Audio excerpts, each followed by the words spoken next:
Scooch. Hello, everyone. Welcome back to another round of Arbitration Studios as we wine and dine across the whole damn thing of MechWarrior 5. I'm JP Arbiter.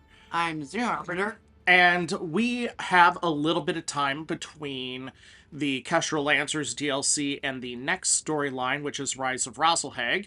And this is a interesting little storyline that we have that relates to the characters directly, to Commander Mason directly. Commander, my father, Baron Kincaid of the Free Worlds League, fought as a mercenary with your father long ago, has recently passed away. In one of his final requests, he's relinquished his claim over our family's archer and bequeathed it to you. And so, there's basically... Inheritance is a horrible thing, Victor, because people will fight over anything, and in this world, nothing is more important than ownership of your family's battle mech. So it's like ownership of like the Cassie Life Company. Yes, it's like ownership over our family company. And if someone was to had a legal means to contest it, you're right. Well, yeah, that's a little bit personal, so let's not get further into that. But you've got the idea of it.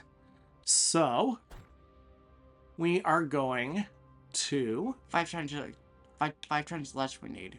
Fortunately, I have a very capable mech that is good for that. A cat effect. And we are going to swap Goblin over to that because he needs some ballistic experience. Ballistic, okay. So, anyway, my favorite pilot. You just like him because he's a little scuzzy. Yes. It also weird. It's kind of funny. So, all right. Okay, Rihanna. Okay. I was able to track the looter's steps back here to a remote staging area. In fact, like I'm trying to like make like a small like Lego interior of a dropship. That's a tall order, kiddo. No, but like a skill for one mech. Again, that's a tall order. I admire your gumption. Boosh. Miss. Why would he bequeath his mech to me? He had his own family. Shouldn't Cade or one of his other children be the ones inheriting it? But you see, even Mason here is like, why me? Yes. So, it's not like... I like that fact. I like the fact that he's not going, ooh, free mech. He's like, dude, mechs are important. They are military grade. Well, they are not even military grade. They are military assets. But prior to the clan invasion, battle mechs became sort of family property. The same way as in during the medieval period, and the Renaissance period. If you were someone who owned a horse and a suit of armor, you were somebody. You were important enough, and to the point where like royalty would give you landholds. And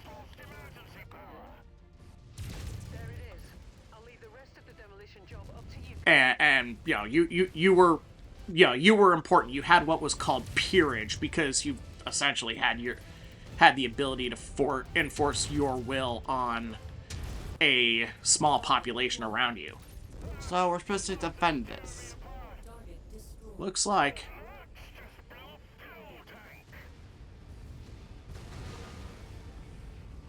At least long enough so that way we can investigate it, so...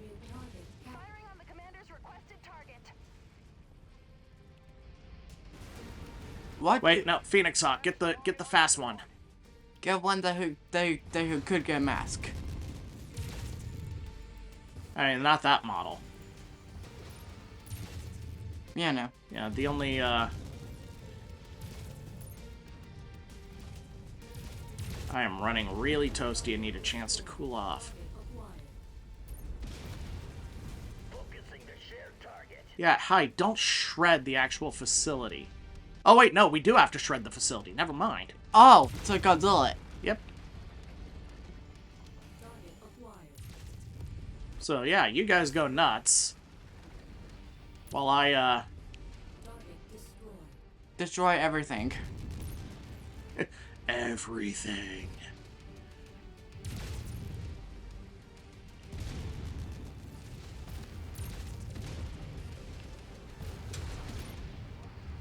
Boink.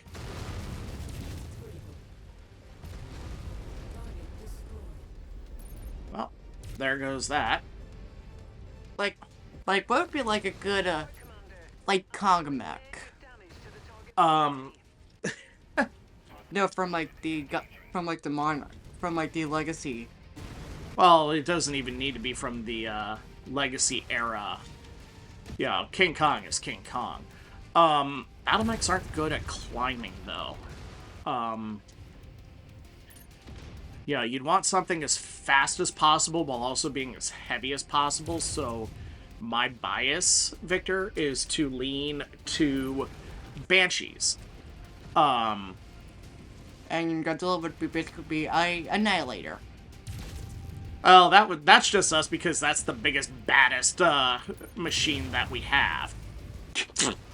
So that's just, that's us having fun with the idea of playing Godzilla. The thing about the thing about the kaiju movies, the Godzilla multiverse films is, hey, these guys are actually really fast. Faster than, like, battle mechs are. So, Godzilla does walk slow. I do know that there is, in the Battletech universe, an actual mech that was named the Gojira. Although that was a, for what's called a reporting name. Do you know what a reporting name is? No, not really. Okay, so we live in a world where militaries will fight each other, right? Yes. And we don't always, and sometimes we won't always know what an enemy army calls their own equipment. Or sometimes what they call their own equipment is difficult for your army to pronounce readily. Okay. So, militaries all over will oftentimes have nicknames for enemy equipment. And those nicknames are will become official over time. To give an example, Americans have a series of reporting names for Russian armor, Russian or not armor, Russian aircraft. So plain. So, yep. So we know that a Su-25, for example, it is called an Su-25 because that means it was a plane built by the company Sukhoi, and it was their 25th model. But Su-25 over the radio can be very it can be misunderstood. So what you would do, or so what the American Air Force does, and by extension NATO does, is that they refer to it as a flanker. Okay. And it's really important that it starts with F.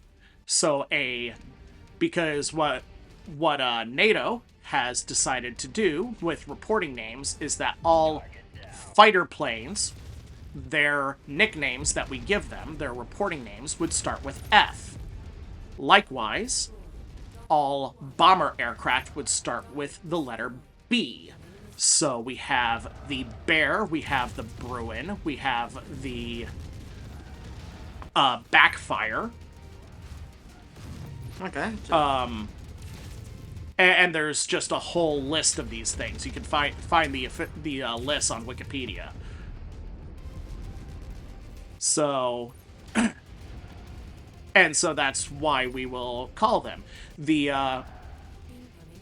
So when the clans first invaded the Inner Sphere with battle mechs that had never been seen before and are only loosely visually tied to a couple of Inner Sphere machines, they got reporting names. For example, and most famously, what you know as the Timberwolf was originally given the reporting name of Mad Cat.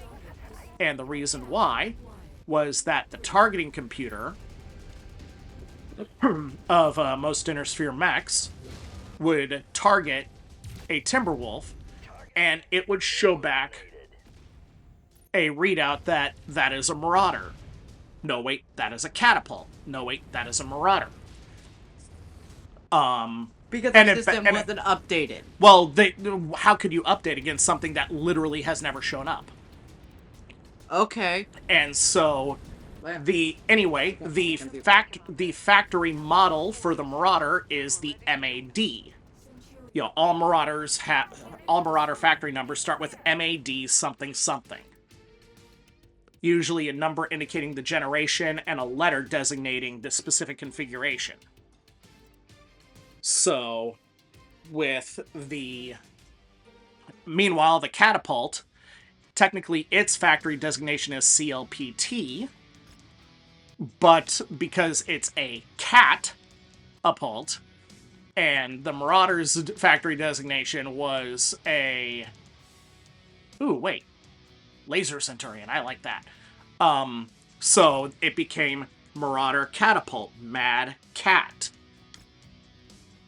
There were other examples of this. Case in point, what you know as the Summoner was nicknamed the Thor because its weaponry was a PPC and an autocannon, lightning and thunder. Okay. Meanwhile, the Hellbringer was called the Loki because, frankly, the entire mech was nuts as far as the Federated Commonwealth troopers who found it were concerned. Anyway, let's continue on. We've got part 2 here. Commander, after doing some digging, I believe the coordinates Bowen sold on the black market may have been fake. No kidding.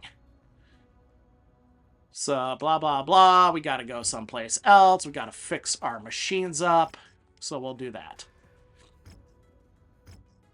It's one taking like 100 days. It's okay. And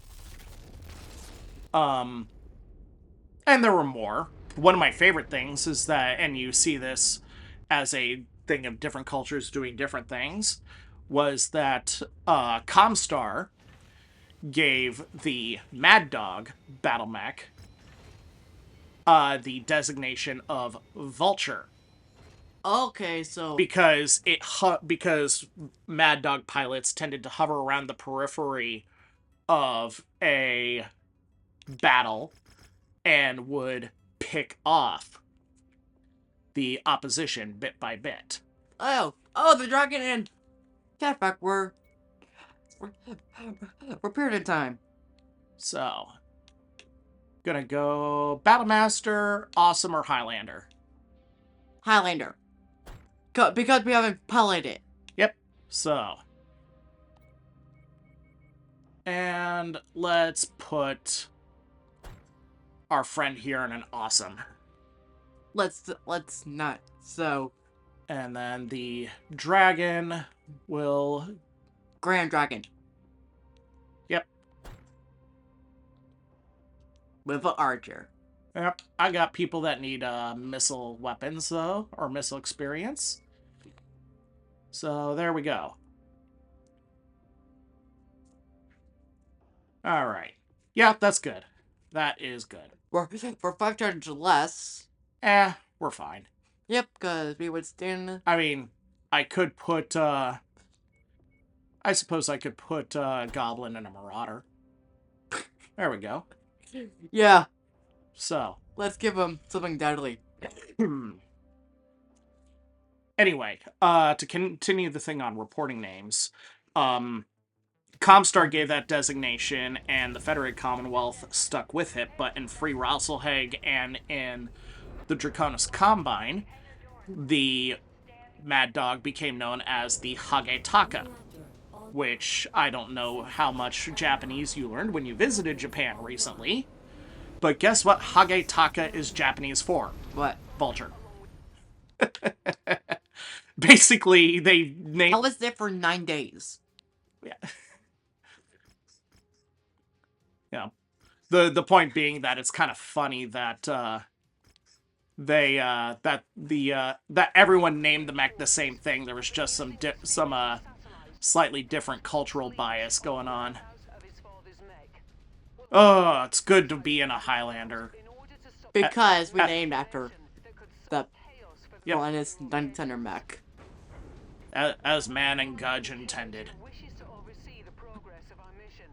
Setting her up on comms now. Greetings, mercenary. All right. Me observing the mission.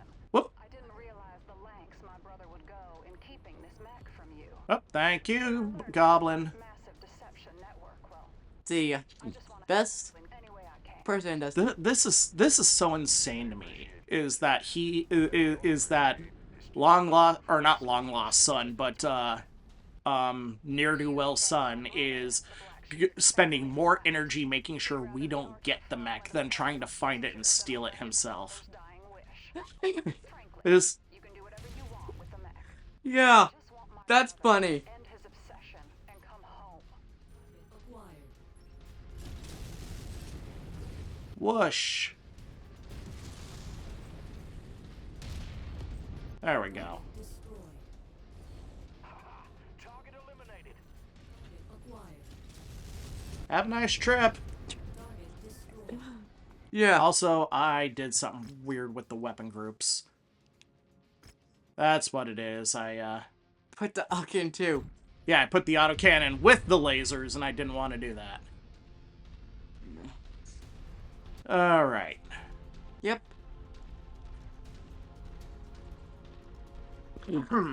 So yeah, MechWarrior 5 The Clans is coming out this October. I'm stoked. It's interesting that it's Clan Smoke Jaguar because we really hadn't gotten a... Smoke backward game. Yeah, because in the original MechWarrior 2, you had Clan Jade Falcon and Clan Wolf. And there was an expansion that was a Clan Ghost Bear story. So Clan Smoke Jaguar never really had, which was the fourth of the 4 initial invading clans, never had their own little story to tell. So that's cool. And that was like a tertiary concern when it came to Piranha developing. And Okay. Okay, guys, you see that locust? I don't want to. burn it. That was disturbingly enthusiastic, Victor.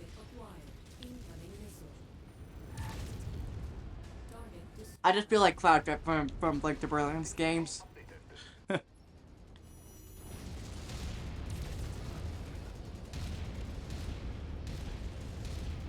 Oh yeah, that's right. I put one of those Solaris rapid fire autocannons in there, so gotta be careful with my ammunition. I say as I pump more in there. Oh, Oh, deadly. With 2 PPC axes, oof. 2 shotties, in the arms too. Yep. Die.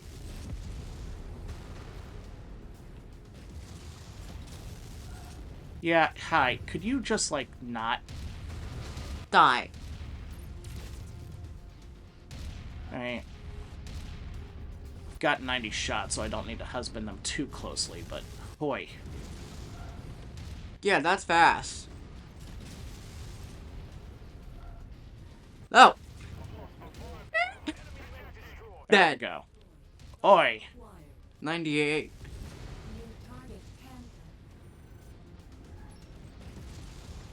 Boink. Alrighty. Lance target confirmed. Like, what do you think? Like, what other clans would contracts would be with in clans? I've always been a fan of Clan Nova Cat, and I think we discussed this in an earlier video. Yeah, but like, I like to call it quiet competence.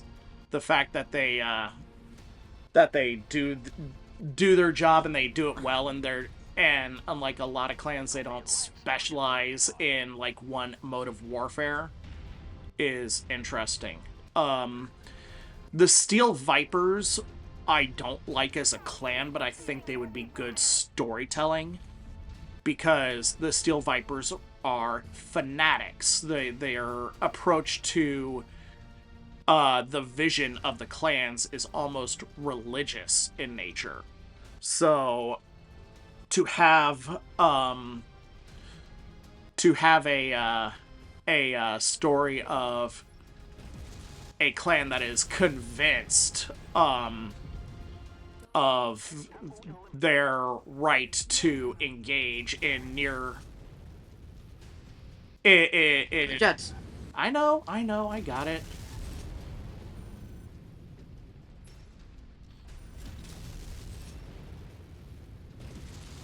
Yeah, but we also get that with Clan Smoke Jaguar. You know, they were the Clan Smoke Jaguar was the clan that pushed for the Inner Sphere's invasion. So, Oh, so they. and the and there are several reasons why it worked that way. The primary one was that it was Clan Smoke Jaguar, the who, for want of a better way to put it, the clan invasion entirely precipitated on a lost Comstar explorer ship that accidentally found its way to the clan homeworlds. That ship was called the Outbound Light, and there were and the crew of the Outbound Light showed or did or revealed two things to the clans that were in extremis troubling. First off, it was the best update on information to the Inner Sphere that they had since the Exodus, and that the and that they had revealed to the clans that the Federated Commonwealth and the Federated Sons and Lyran Alliance merged into a super state, the Federated Commonwealth. And that put the scare into the clans because that essentially is the first step into creating a semi new Star League. You know, there's the unity of two houses, House Steiner and Bird Sons.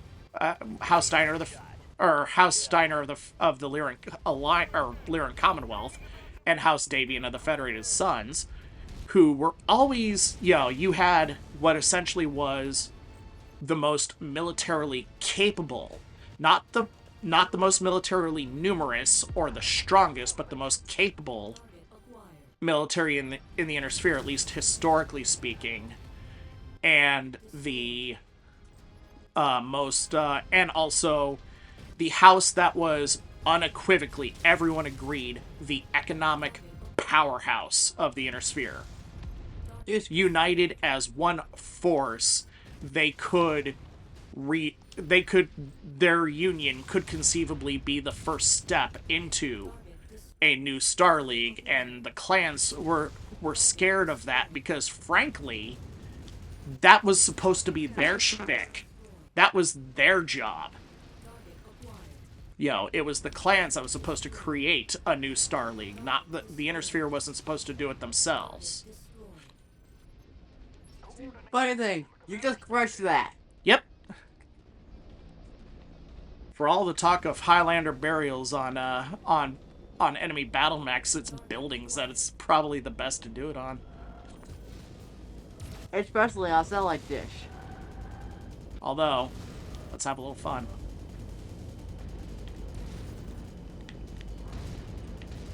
Although it's so low, I can't actually melee it now.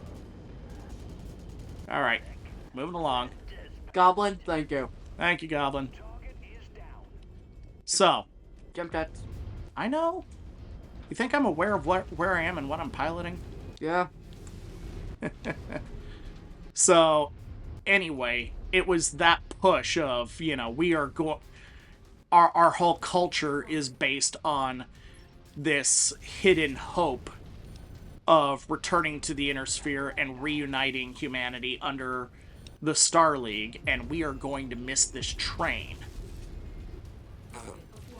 And we can't allow that to happen. Holy lasers. That hunchback. I missed something about the Hunchback? Did you see that hover tank just flipped over? Mm-hmm. Oh yeah, it's a disco ball Hunchback. That'll be funny if we can challenge that. You want to salvage a disco ball? Yeah, cause The official nickname for Hunchbacks that don't have the big honkin' autocannon are swaybacks, but I prefer to call this particular one the disco ball. all the lasers are in the cannon spot. Yep. It probably gets overheated fast. Yep. One whole chain and then overheats. Well, that's why I set the lasers to chain fire, basically creating sort of a laser machine gun platform. Yeah. That'd be funny in like second Fisher DLC if we had like one arena and like one arena that was like only for 50 tons and